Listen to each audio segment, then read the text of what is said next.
이집트에서 태어난 오마이마 넬슨은 카이로에서 자라다 1986년에 미국으로 이민 왔습니다. 오마이마는 미국에서 베이비시터와 모델로 활동했습니다. 1991년 10월 23이던 그녀는 조종사로 일하는 56세의 빌 넬슨을 만나게 됐고 둘은 급속도로 서로에게 빠져 몇 주 만에 결혼을 합니다. 빌은 84년 조종사로 일하던 중에 마리화나를 밀수한 것으로 체포되어 복역했다가 가석방을 받아 풀려난 전적이 있었습니다.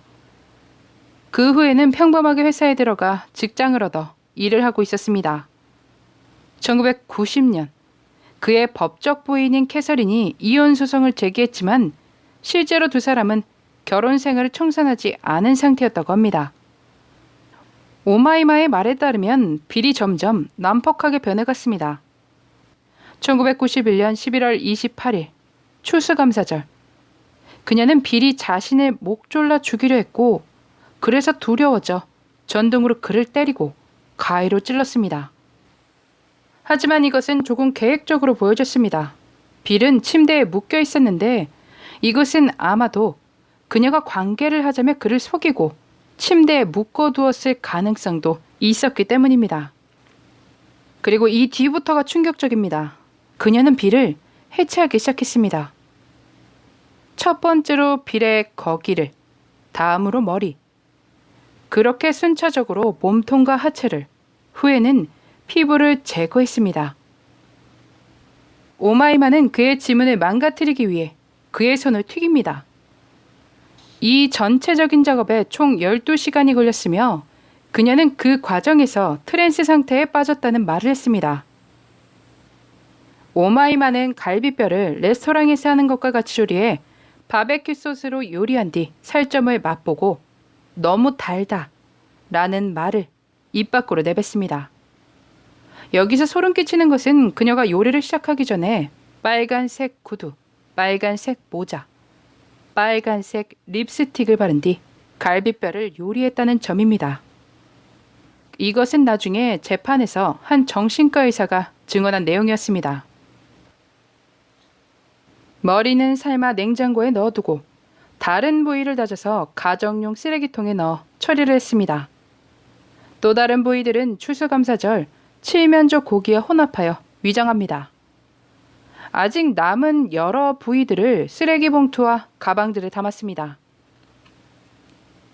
나중에 경찰이 회수한 것으로 무게를 측정한 결과 약 58kg 정도가 없어진 것을 확인했으며 이것으로 그녀가 그의 몸 3분의 1 이상을 없앴다고 결론지었습니다. 다시 그날로 돌아와 그녀는 처리하지 못한 나머지 부분들을 없애기 위해 이전 남자친구 2명에게 연락을 취해 돈을 제시하며 도와달라고 말합니다. 전 남자친구 중 한 명의 말에 따르면 오마이마는 경찰들이 신원을 알아보기 힘들게 하기 위해 치아를 뽑는 것을 도와달라 했다 합니다.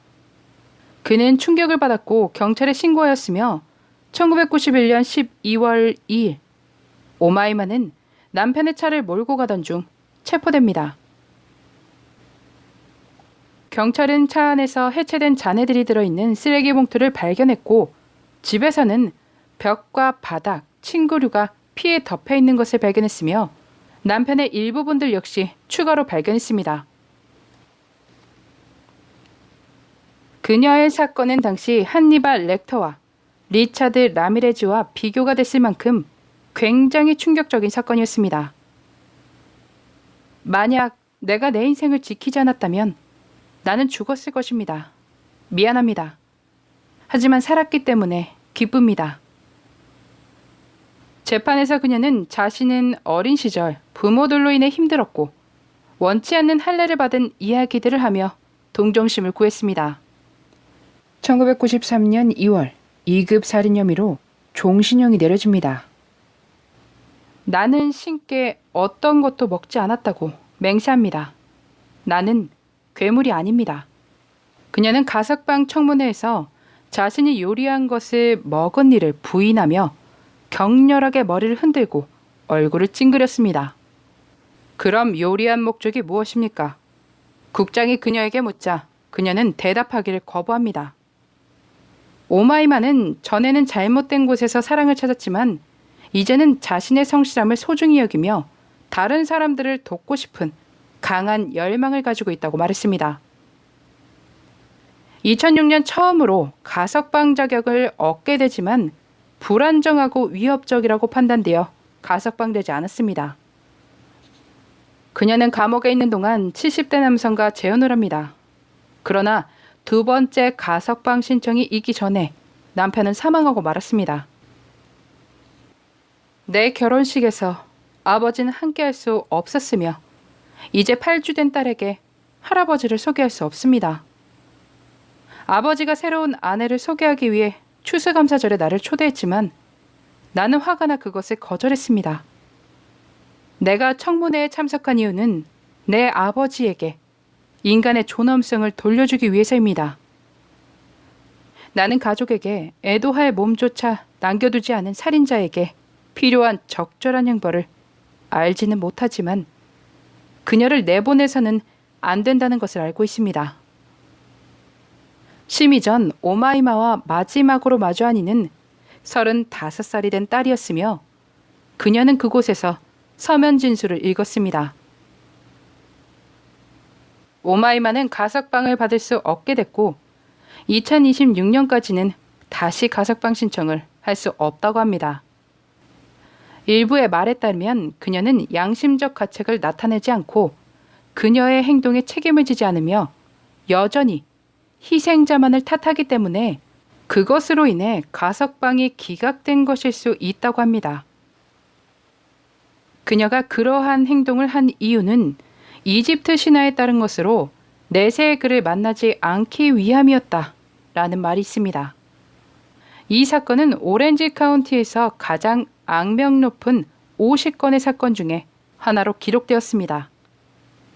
그녀의 재판 당시 정신과 의사는 오마이마가 정신병을 앓고 있으며 외상 후 스트레스 장애로 고통받았다고 증언했지만 그녀의 이 모든 행동들은 정신병으로 봐줄 수 있는 정도를 넘어선 사건이 아닌가 싶습니다. 빨간 구두, 빨간 모자, 빨간 립스틱 이야기가 너무 소름 끼치는 바베큐 요리를 하고 막까지 음미했던 그날의 사건, 오마이마 넬슨 이야기였습니다.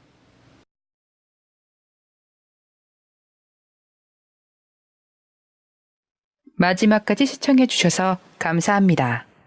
좋아요와 구독은 저에게 큰 힘을 줍니다. 오늘 하루도 수고하셨습니다. 좋은 밤 보내세요.